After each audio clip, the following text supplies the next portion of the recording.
اس پر ثابت قدم رہنے، اس کو دہرانے، اس کو اس کا ریویژن کرنے، یا مثال کے طور پر بار بار کتابیں لکھنے، چھوٹی کتاب، اس سے بڑی کتاب، اس سے بڑی کتاب، عقید توحید کی کتابوں کی شرح کرنے، ترجمہ کرنے، مسلسل درس کا انعقاد کرنے، خطبوں میں توحید کو موضوع بنانے، جلسوں میں، اجتماعات میں، پروگراموں میں، دروس میں توحید کا موضوع لینے پر انہیں چڑ لگتی ہے، اکتاہٹ کا شکار ہوتے ہیں اور کہتے ہیں کیا بار بار توحید، کہتے ہیں ان لوگوں کے پاس، اہل حدیثوں کے پاس تو توحید کے سوا کوئی موضوع نہیں ہے۔ تو اہل حدیثوں کے پاس ہی نہیں، یہ دیکھو اہل حدیثوں کے امام محمد الرسول اللہ صلی اللہ علیہ وسلم کو اللہ تبارک و تعالیٰ کیا فرما رہا ہے؟ توحید کا علم ہے، ثابت قدم رہیے، توحید کا علم ہے، مزید علم حاصل کیجئے، توحید کا علم ہے، آپ کو امت کو چاہیے کہ توحید کا علم حاصل کریں۔ دیکھا یہ ہے، تو لوگوں کو سمجھانے کی ضرورت ہے۔ بات دنیا داری کی ہوتی ہے، لوگ اپنی اپنی لاجک کی بات کرتے ہیں، لوگ اپنے اپنے ایکسپیرینس شیئر کرتے ہیں، لوگ اپنے اپنے تجربات کی بات کرتے ہیں، لوگ اپنے اپنی عمر کی بات کرتے ہیں کہ میری اتنی ایج ہو گئی اور دنیا کے کاروبار میں میرے بال پک گئے، اس طرح کی باتیں کرتے ہیں۔ ایسے لوگوں کو سمجھانے کی ضرورت ہے کہ دنیا داری کا میدان نہیں ہے، یہ دین ہے، خالص عقیدہ ہے، خالص توحید کا موضوع ہے۔ اس لیے آپ اپنے تجربے کی بات نہ کریں، آپ اپنی عمر کا حوالہ نہ دیں، یا اور اس طرح کا کوئی شوشہ لا کر کے امت کے ذہنوں میں اور ان کے دلوں میں توحید کے موضوع کو ہلکا ثابت نہ کریں۔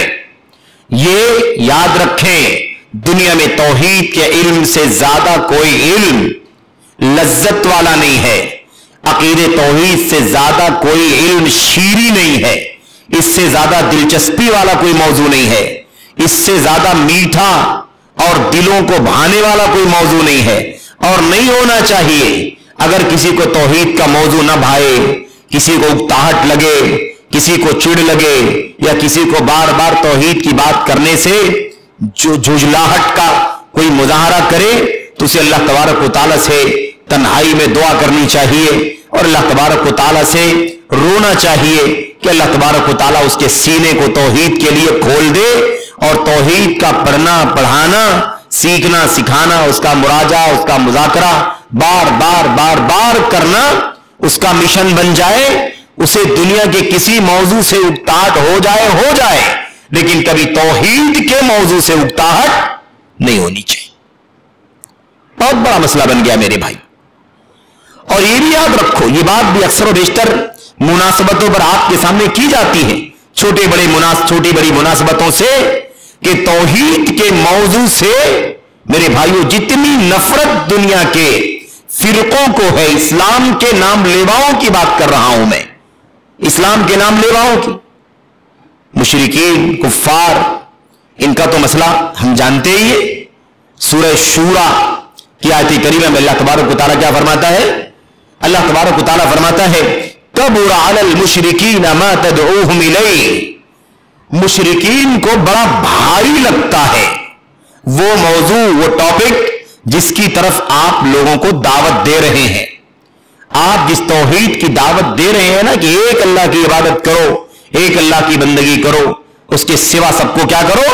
چھوڑ دو، بائیکاٹ کر دو، یہ موضوع نہ لات، نہ منات، نہ عزا، نہ ہبل، نہ دیوی دیوتا، نہ مورتیاں، نہ اولیاء، نہ صالحین، نہ انبیاء، نہ رسول، نہ فرشتے، نہ جن، نہ ملائکہ، نہ سورج، نہ ستارے، نہ چاند، نہ زمین کی، نہ آسمان، نہ دریا، نہ درخت، نہ پہاڑ، کچھ بھی نہیں، کوئی بھی جاندار، بے جان، چرند، پرند، حیوانات، ملائکہ، انبیاء، رسول، انسان، جن، کوئی بھی۔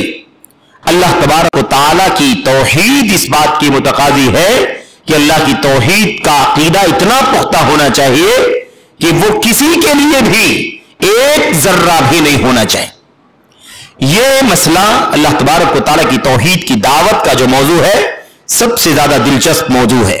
آپ اندازہ لگائیے کہ تمام انبیاء اسی کی دعوت دیتے رہے، تمام انبیاء کو اسی کی دعوت دینے کا حکم دیا گیا، اور سب سے پہلے اس کی دعوت دینے کا حکم دیا گیا۔ انبیاء علیہ الصلوۃ والسلام کی قوموں کو اور ان کے ماننے والوں کو سب سے پہلے اسی توحید کی دعوت دینے کا حکم دیا گیا. اسی لیے التوحید اولا یا دعات الاسلام، اسلام کے داعیوں سب سے پہلے توحید کی دعوت ہونی چاہیے. اللہ کے نبی نے بھی فرمایا تھا فَلْيَكُنْ أَوَّلَ مَا تَدْعُوهُمْ إِلَيْهِ شَهَادَةُ أَن لَا إِلَهَ إِلَّا اللَّهُ. سب سے پہلے جس چیز کی دعوت ہو وہ کیا ہے؟ لا الہ الا اللہ کی گواہی کی دعوت. تو خلاصہ کیا نکلا؟ خلاصہ یہ نکلا کہ توحید کا علم حاصل کرنے، توحید کی تعلیم دینے، توحید سکھانے پڑھانے، اس سے اکتانے والے، اس سے جھجھلاہٹ کا شکار ہونے والے، اس سے الجھن محسوس کرنے والے یا اس سے چڑنے والے جو ہمارے بھائی ہیں، یہ اللہ تبارک و تعالیٰ سے دعا کریں، توفیق مانگیں کہ اللہ تعالیٰ انہیں ان کے سینوں کو اللہ کی توحید کے لیے کھول دیں اور وہ اس کو اپنی زندگی کا سب سے دلچسپی والا موضوع سمجھیں. حضرت نوح علیہ السلام 950 سال تک توحید کی دعوت دیتے رہے. آج ہم 9.5 منٹ بھی برداشت نہیں کرتے. توحید کے موضوع پر بات کرو، بہت سارے لوگوں کو اکتاہٹ ہوتی ہے کہ نہیں؟ جبکہ سب سے پہلے علم کس چیز کا ہونا چاہیے بھائیو؟ توحید کا علم سب سے پہلے ہونا چاہیے کہ نہیں ہونا چاہیے؟ نبی کو اس کا علم ہے تو ثابت قدمی کا حکم دیا جا رہا ہے، مزید بڑھانے کا حکم دیا جا رہا ہے. امت کو توحید کا علم ہونا چاہیے، اس کا حکم دیا جا رہا ہے. تو سب سے زیادہ جس چیز سے دلچسپی ہونی چاہیے وہ توحید کا علم ہے. تو آج ہماری حالت یہ ہے کہ توحید کا عنوان دیکھتے ہی لوگ ناک بھوں چڑھانے لگتے ہیں. مسجد میں کوئی بھی بات چلے، قصے، کہانی، واقعات، ادھر ادھر کی باتیں، مستند غیر مستند، لوگوں کو کوئی شکایت نہیں ہوتی، شوق سے بیٹھ کر کے سنتے ہیں، ہے نا، شاباشیاں دیتے ہیں، واہ واہ کی آوازیں آتی، نعرے لگتے ہیں. لیکن توحید کی بات کرے، دھیرے دھیرے دھیرے دھیرے مجلس کیا ہوتی ہے؟ خالی ہو جاتی ہے. اور ہمارے بیچ میں جو جماعتیں پائی جاتی ہیں، اگر ان کا جائزہ لیا جائے تو بات کافی لمبی ہو جائے گی اور ہو سکتا ہے مزید ان کا تذکرہ آئے گا. ان تمام جماعتوں میں ایک بات مشترک ہے. ایک بات اچھی طرح سے آپ اس بات کو ذہن میں رکھیں کہ جتنی بھی جماعتیں، جتنے بھی فرقے اسلام سے نسبت رکھنے والے ہیں، واحد جماعت اہل حدیث کے، سلفیوں کے، اللہ کا کلام، نبی کا فرمان، صحابہ کرام کا جو مشن ہے، اسے قولی، عملی، اعتقادی، سلوکی ہر اعتبار سے نافذ کرنے والوں کے علاوہ جتنی پارٹیاں، جتنی فرقے ہیں، یہ سب کے سب اس بات میں مشترک ہیں.